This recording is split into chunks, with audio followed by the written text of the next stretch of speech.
What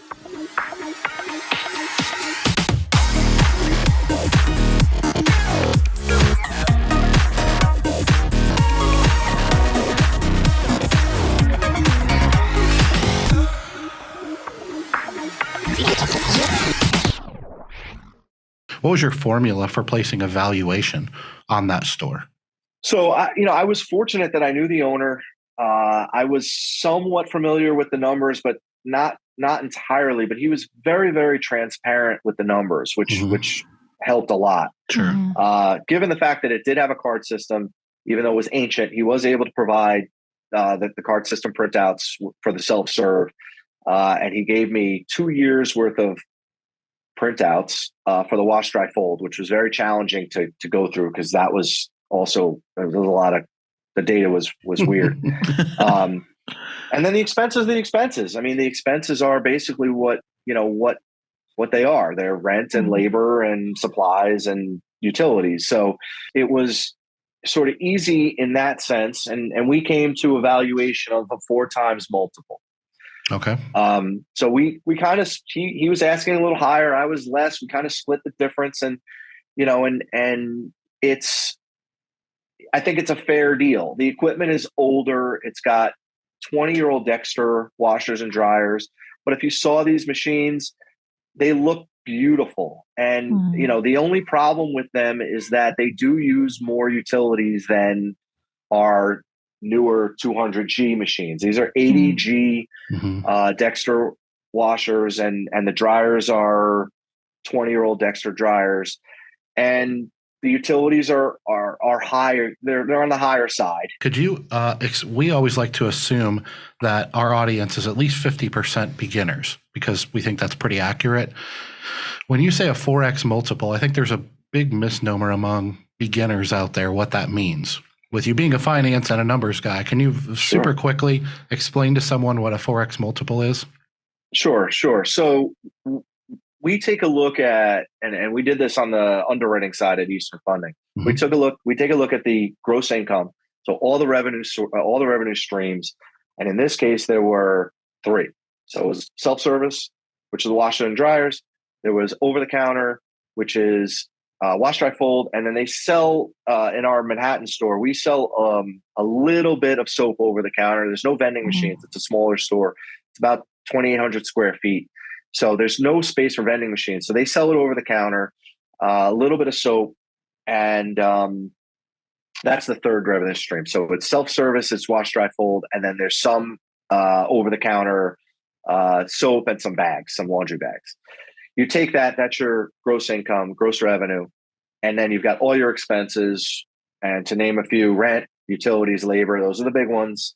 Any insurance, trash removal, supplies. That's a big one actually for us because we do a big wash, dry, fold business. So buying soap and bags for the wash, dry, fold is a big expense.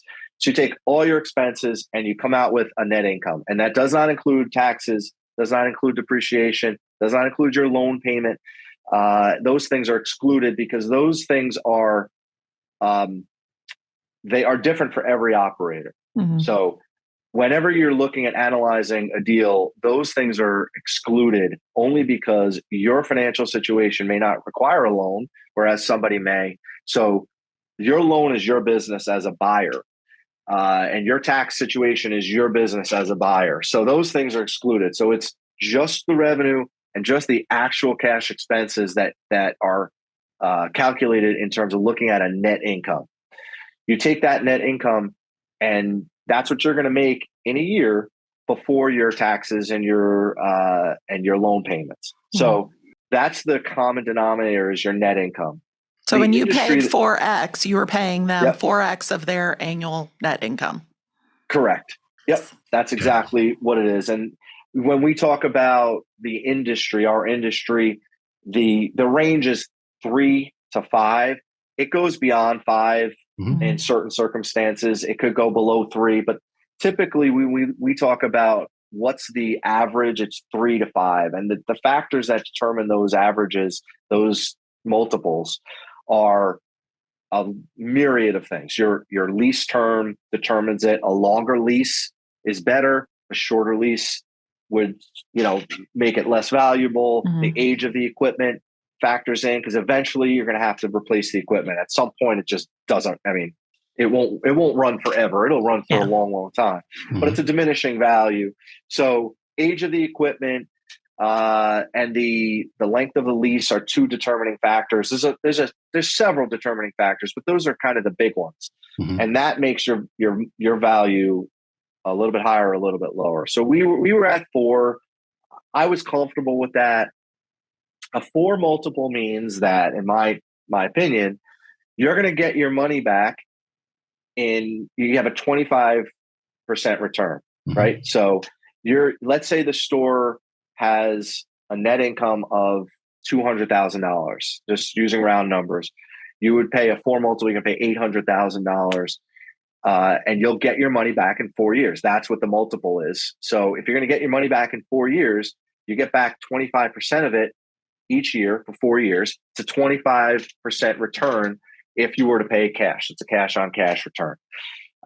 Your return, and this is sort of things we've analyzed over the years. Your return changes if you take on debt, which means you put in less money, you have a higher return, but you're going to pay a loan payment. So there's always a trade-off. So you have interest and things like that. And there's some tax advantages to having interest. Again, it's probably a whole nother podcast, but that's how we looked at it. And we looked at it. We're going to buy this store. We're going to get our money back in 4 years. And it's a great investment. Yeah. Well, there you have it. Thank you for explaining that. There you have it, folks. A 10-minute masterclass on laundromat valuation by the man himself, Stephen Gramaglia. Thank you very much. I appreciate that.